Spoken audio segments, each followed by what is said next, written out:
This is Faisal mean from the mind median traders. आज cover करेंगे KSE 100 index को और उसके साथ एक या दो शेयर कवर करते हैं। सबसे पहले KSE 100 इंडेक्स जो है ना, उसमें देखें जो आखिरी दिन था उसमें शूटिंग स्टार पे क्लोज हुई है।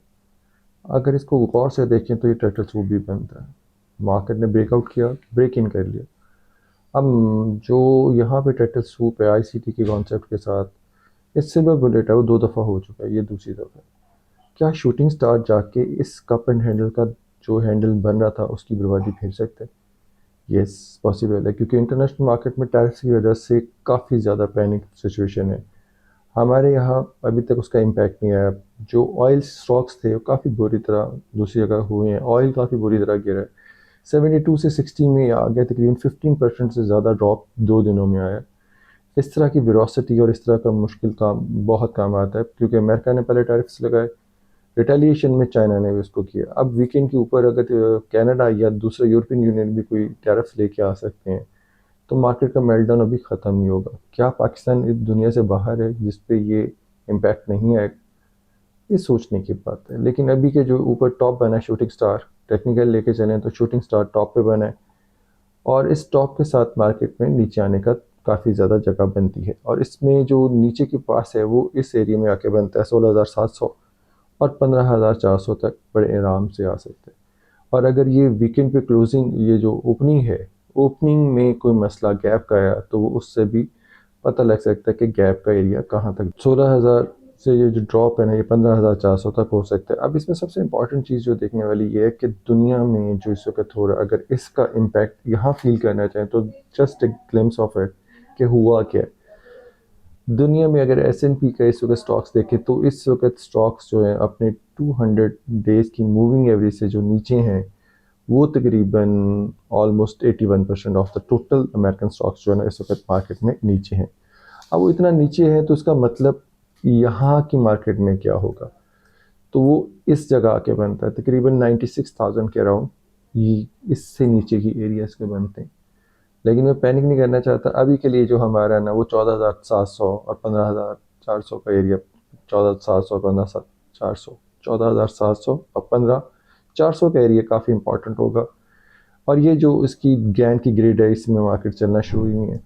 गैन की ग्रिड को बहुत कम लोग डिस्कस करते रहे हैं, और डिस्कशंस में ये चीज़ नहीं दिखाई जाती कि ये एरिया कैसे चलता है। ये ग्रिड है, इसका टॉप एंड इसके अराउंड बनता था।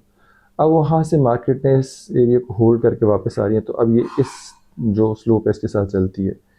ये इनकी मूविंग एवरेज थोड़ा सा इम्पैक्ट आएगा, उससे नीचे क्या होगा। तो अभी के लिए थोड़ा जो मंडे को ओपनिंग है, दैट टेल्स के डायरेक्शन क्या होगी। अगर गैप लगता है तो गैप कितना लगता है, अगर गैप ऊपर का लगता है तो क्या होगा।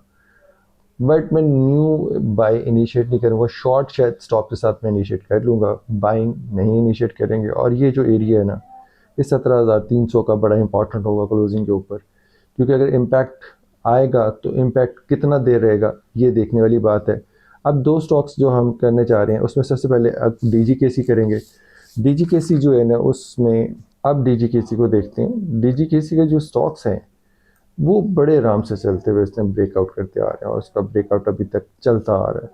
अगर ये इसी तरह इसको ब्रेकआउट करता है तो ऊपर की साइड का अगर 144 एरिया आएगा तो वहाँ से शॉर्ट होगा। लेकिन अगर 128 से नीचे ट्रेड हो जाता है तो ये मार्केट में इतना अच्छा साइन नहीं होगा, ये 118 तक आराम से आ जाएगा।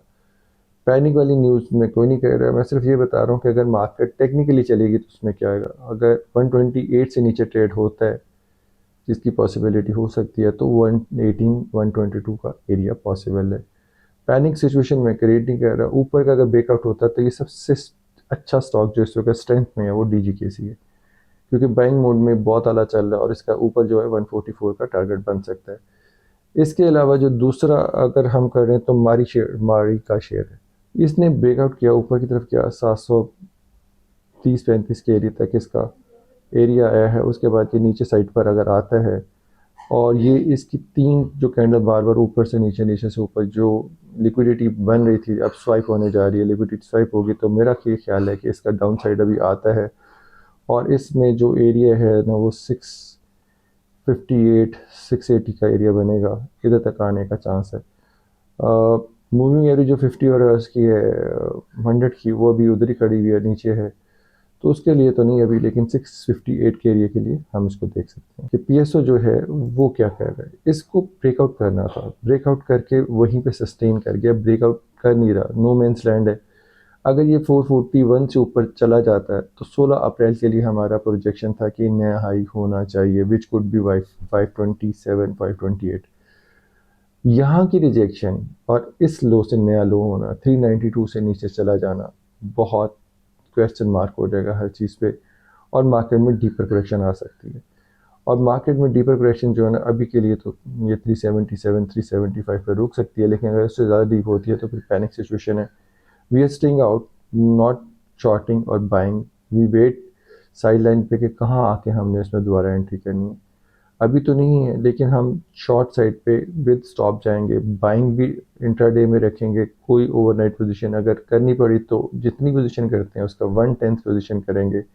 10,000 शेयर कर रहे हैं तो 1,000 शेयर से कीजिएगा, लेकिन अगर शॉर्ट है तो उसको स्टॉप दीजिए।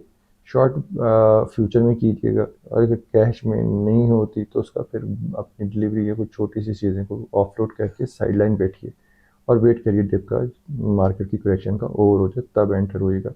उससे पहले मार्केट के आगे नहीं चलना हमने।